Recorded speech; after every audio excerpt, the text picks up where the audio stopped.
when Drake took to Instagram, calmly urging his fans to end the hate and stop fueling the chaos around his lawsuit.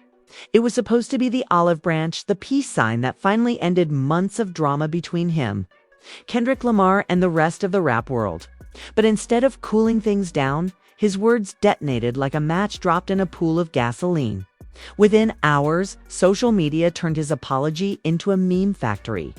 The same fans he tried to calm were dissecting every word, questioning his motives, and turning what should have been damage control into a PR disaster. Drake has always been the master of emotional control, the artist who can turn heartbreak and controversy into chart toppers. But this time, his message felt different. Too polished, too rehearsed. In a culture that values rawness and authenticity, his apology came off as strategic rather than sincere. And when the judge officially dismissed his lawsuit against Universal Music Group, the same label he once trusted, the internet's verdict was unanimous. Drake didn't just lose in court. He lost the crowd. In this episode, we're breaking down how one post flipped the narrative. Why did a simple plea for peace make things worse? How did the biggest rapper of a generation end up looking powerless in his own story? We'll dive into the psychology of public apologies, the fan loyalty that turned toxic, and how this moment could redefine Drake's relationship with his audience forever. Because in the age of virality, sometimes saying sorry isn't enough, especially when your empire is built on never backing down. Drake's apology was supposed to be the olive branch, the peace offering, the grown man move in the middle of a storm he helped stir up. But instead, it did the opposite. It poured gasoline on a fire that was already threatening to burn everything down. Fans were waiting for humility. Critics were waiting for accountability. But what they got? A masterclass in deflection, ego washing, and tone-deaf timing. And once the apology dropped, people didn't calm down. They got louder, angrier, and more united in their disappointment. Let's be real. Drake isn't new to controversy. He's danced through beefs, snuck disses and hooks, and dropped more subliminals than a shady group chat. But this time was different. This time, the receipts were out. People were watching closely. And instead of owning the moment, instead of sitting with the L like a man and learning from it, Drake tried to finesse his way out. Except the finesse didn't land, it flopped. And when a finesse flops, it's worse than the offense. The apology read like it was crafted in a boardroom, not a diary. There was no heart, no bruises, no dirt under the nails. Just polished words wrapped in PR glitter. It felt like someone trying to hold on to an image, not someone genuinely trying to make things right. He didn't speak to the people he heard, he spoke at them. And that's where the disconnect began. Because fans don't just want bars and beats anymore. They want soul. They want truth. They want vulnerability that doesn't come with a filter. Social media clocked it immediately. The second the statement went live, timelines exploded. Not with relief, but with rage. Screenshots, quote tweets, think pieces, reaction videos, it all came at once. Some called it performative. Others said it was manipulative. A few even said it was gaslighting in a tuxedo. And you know what?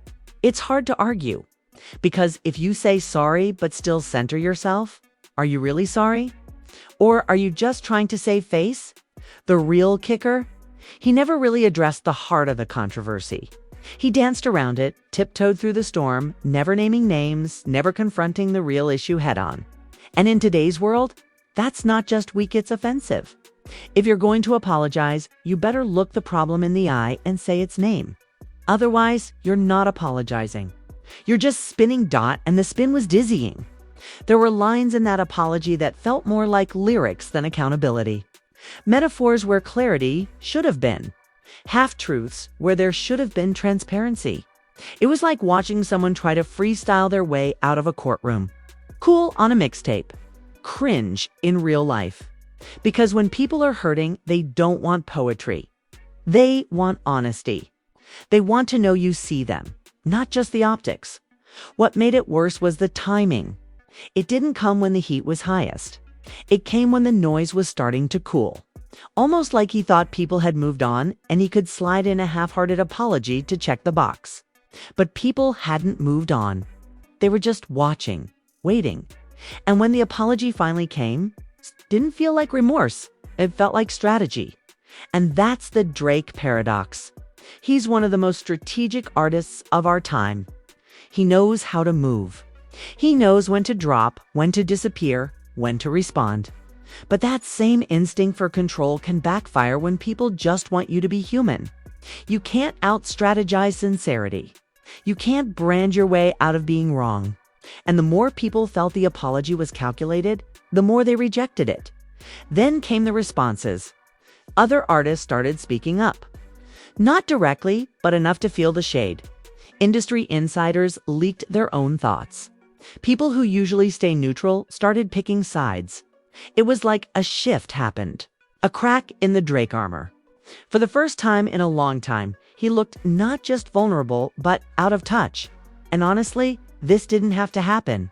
If he'd just come out, owned everything, named names, and admitted fault with no conditions, he might have won people back. Maybe not all of them, but enough to shift the energy. Because people forgive. They just want to believe the apology is for them, not for the cameras. But instead, he went the route to many celebs take. The route of curated remorse.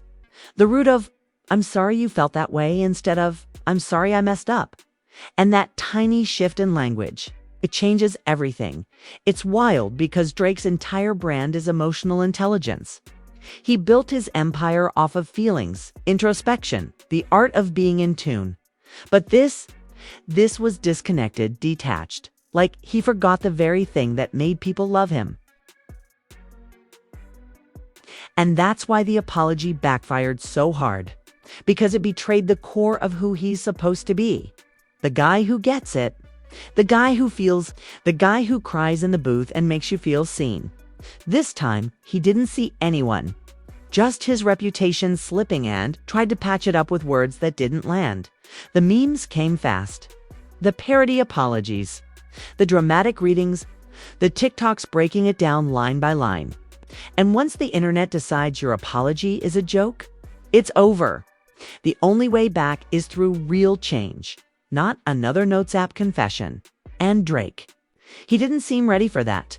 He seemed like he thought he could still play the game the old way. But the game changed.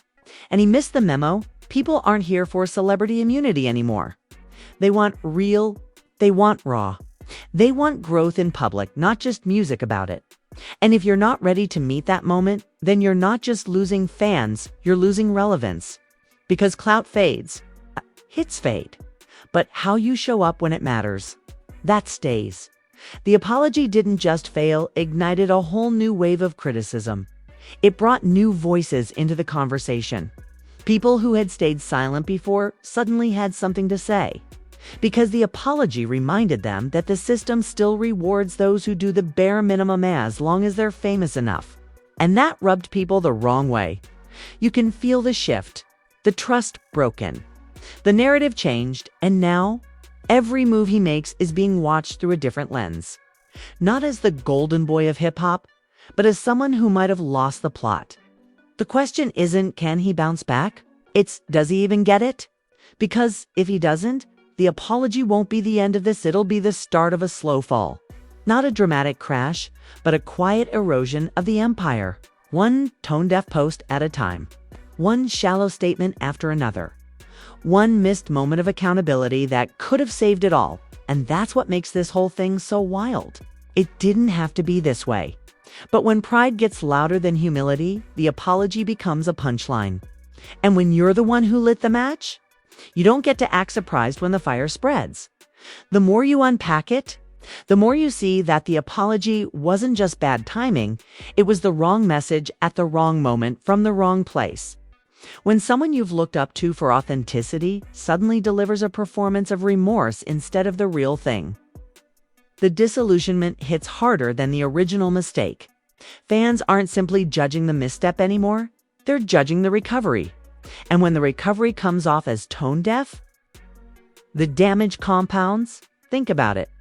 The apology came after months of momentum. The spotlight was intense. Conversations online were fast, furious, and unforgiving. People were waiting to see how Drake would respond, not with a statement, but with action. Instead, what came felt more like an effort to preserve rather than repair. And in that preservation instinct, emotion got sidelined by optics. Vulnerability got replaced by image control. And the result was less "I was wrong" and more "I regret being caught." That shift from owning the fault to managing the fallout is subtle, but it's everything. Because the audience doesn't just hold you accountable for what you did. They hold you accountable for how you acted after. And when that act appears self-serving, the trust fracture grows. It's like handing someone a script instead of a letter. They'll read it. They'll feel the absence behind the words. And they'll decide for themselves whether the apology was genuine. What makes this even more dramatic is the contrast to what we expect from Drake. We expect introspection, confessional lines, the raw cracks in his persona. We expect him to dig, to hurt, to bleed a little into the mic. That's the core of his appeal. So when he flips into this sterile mode of "I regret how my words were perceived" rather than "I regret what I did and how it hurt," it doesn't just feel out of character, it undermines his brand. Because what gave him resonance was transparency. What he delivered was guarded, and the feedback loop kicked in. Social media exploded, not in relief, but in critique. People broke down the wording, pointed out the omissions, mocked the tone. A single apology meant to extinguish the fire became fuel for a bigger blaze. Because the message that landed was, "I'm sorry this became public," rather than, "I'm sorry, I hurt you." And that difference, it's a chasm.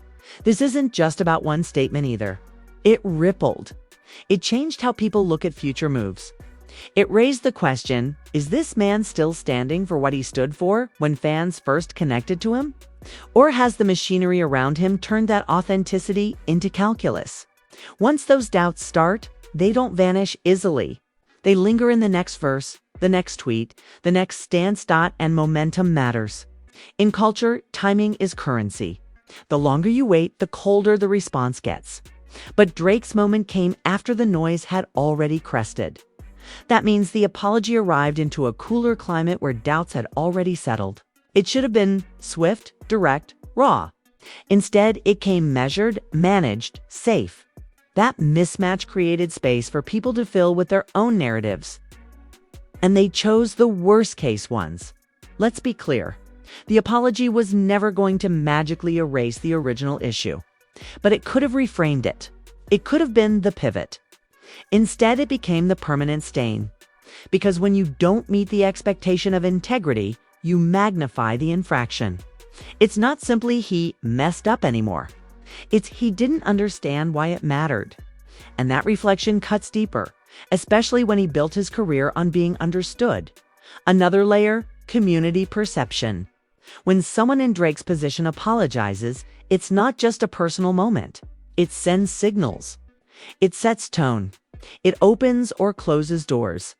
And when the apology appears half-hearted or strategic, it doesn't just reflect on him, it reflects on the ecosystem around him, on the idea of celebrity accountability, on how we believe stars should behave when they've been in the wrong.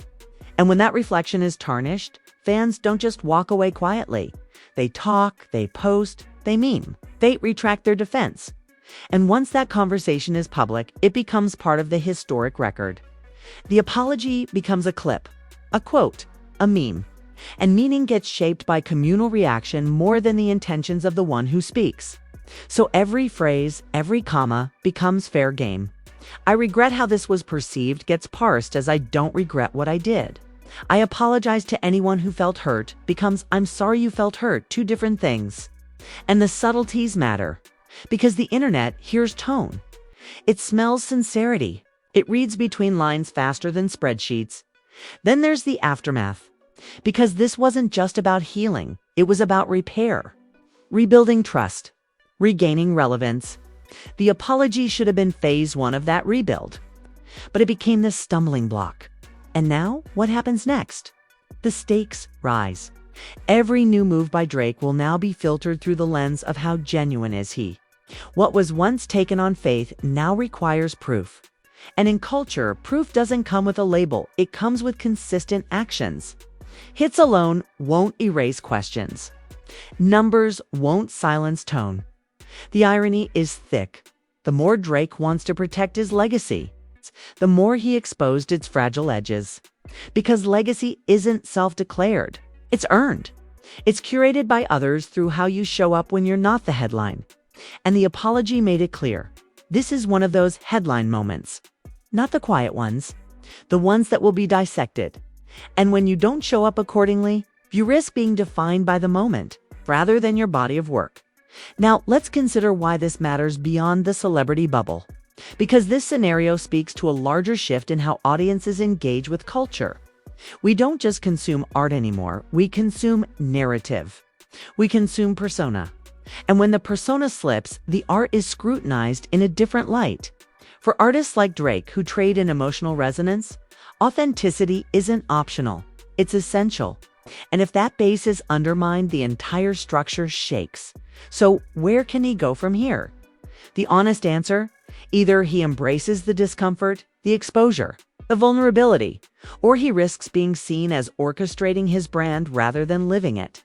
He can turn this into a moment of growth. Not a PR pivot, but a genuine realignment. He can speak less, show more. He can let the work reflect the apology rather than repeat it in words. Because in the end, people forgive. But they don't forget what you do next. To wrap this up, the apology didn't simply fail. It became symbolic. About accountability, image, power, and expectation. It didn't just pour gasoline on the fire by fueling reaction, it did so by ignoring the deeper embers. It blinked when the crowd expected a flare-up. And now we're left with the aftermath. Not just a statement, but a story. And sometimes in that story, the apology becomes the brand. It's one thing to drop an apology that misses the mark. It's another thing entirely when the fallout of that apology starts to reshape how people view everything you've done and everything you're about to do. That's exactly where Drake is now. The statement wasn't just a fumble. It was a turning point. And the aftermath. It's loud, relentless, and far from over. What people are realizing is that the apology didn't close the book. It cracked open chapters people hadn't read in years. Suddenly, old controversies started resurfacing. Past moments that were brushed aside now being reanalyzed through the lens of this new mess. And the conclusion: this isn't an isolated incident. This is a pattern. That's the real problem. When an apology doesn't convince people you've changed, they go digging. They go remembering. And memory on the internet, it's forever. Fans who once defended Drake are now replaying moments they overlooked. Lyrics that used to sound deep now sound manipulative. Interviews that felt charismatic now feel performative. Everything he said is being weighed again. And the scale is tipping hard. That's what a bad apology does. It reopens the wounds, but this time people don't just look at the injury. They trace the weapon, and don't think the industry's watching quietly either. The music world has always moved on ego, alliances, and unspoken rules. But what makes this era different is how public the shifts have become. Artists aren't just choosing sides in silence anymore. They're liking tweets, dropping subliminals, pulling collabs. Some are cutting ties not with statements, but with silence. And silence speaks volumes when it's coming from people who used to be on your team. The collaboration landscape is already changing. People are cautious. No one wants to be caught next to a brand in crisis. Not when cultural currency moves this fast. Even producers, background writers, and directors are getting careful. Because being associated with someone under scrutiny, especially someone who refuses to take full accountability, is a risk. And in today's climate, the wrong cosign can burn you. Not just the person in the fire, but maybe the biggest. Shift isn't happening in the boardrooms or in the DMs. It's happening in the culture. Fans used to ride hard for Drake because he felt like one of them: emotional, reflective, messy, but self-aware. Now, for the first time, he feels above it all. Untouchable in the worst way. Detached. Like he's watching the chaos, not living through it. That disconnect is poison for an artist whose entire appeal is relatability. It's wild how fast energy flips. A year ago, people were quoting him like gospel. Now they're dissecting him like a case study in what not to do. That's the internet. It builds you up with memes and breaks you down with the same speed. 1 minute you're a mood, the next you're a cautionary tale. Drake's apology didn't stop the narrative, it sped it up. It didn't show growth, it exposed a ceiling, and the memes. They're ruthless, but they're also a signal. When the jokes start hitting deeper than the interviews, you've lost the room. People aren't just laughing at Drake, they're laughing about him. And that's way worse. Because once the culture decides you're a meme, you stop being the moment. You start being the memory. And the climb back from that is steep. What's even more ironic is that Drake had a chance to flip this. Genuinely, he had the opportunity to be the grown man in a space that rewards immaturity. He could have leaned in, told the whole truth, dropped the ego, and owned every inch of the controversy. Fans would have respected it. Maybe not right away, but eventually. Because growth isn't about being perfect, it's about being real when it counts. And he didn't show up when it counted. He showed up when it was convenient. Even the rollout of the thing about silence is that it's never really silent. Not in this era. Especially not when you're as loud as Drake has been for over a decade. And right now, the silence from other artists, brands, and collaborators is saying more than any diss track or public statement ever could. It's not just shade anymore, it's distance. Strategic, deliberate, calculated distance. Because when a name starts to feel radioactive, everyone close to it has two choices. Stand by it and risk the burn, or walk away and let the fallout settle without them. And people are walking, quietly, carefully. You're seeing it in the interviews that don't happen. The features that don't drop. The brands that suddenly go mute. Nobody's coming out to drag Drake directly. That's not how the top tier plays. But the absence. The dodged questions. The politely redirected answers. It's obvious. And it stings worse than a direct call-out because it confirms the vibe that's been brewing online. Drake isn't just facing backlash. He's being sidelined. What's wild is how fast this happened. This is the same artist who could drop a single bar on Instagram Live and shift the algorithm. Now it's like the cultural current has shifted, and it's dragging him backward. Not because his talent disappeared, not because the music suddenly flopped, but because the narrative flipped. And once that happens, once people stop rooting for you and start watching what you'll mess up next, your every move becomes less powerful. It becomes a test. And right now, Drake's failing that test. The rollout for his next project, whatever it ends up being, is going to be a minefield. It can't be business as usual. It can't be just another slick drop with a cryptic post, a surprise verse, a teaser trailer shot in some Toronto high-rise. That formula only works when the audience is still invested in the persona. But when the persona feels cracked, when people aren't sure if you even believe what you're selling anymore, the whole machine stutters. Because what's at stake now isn't just streams or chart positions. Drake will always pull numbers. That's not the concern. The real problem is cultural relevance. And cultural relevance is about connection, about resonance, about showing up in ways that matter to the people who once believed you were one of them. That's not something you can fake. You can't buy it. You can't PR your way into it. You earn it through presence, through humility, through growth, through realness, and the apology, the fallout. It all screamed the opposite. And while he's scrambling to control the message, other artists are evolving. New voices are rising. New faces are owning the moment. They're showing vulnerability. They're addressing their missteps head on. They're doing interviews that feel raw, unscripted, messy, but human. And in contrast, Drake's every move feels sterile, sanitized, like he's still trying to sell the myth. Even when the audience has already seen behind the curtain. People can smell when you're more interested in preserving your legend than engaging with your truth. And that scent, it lingers.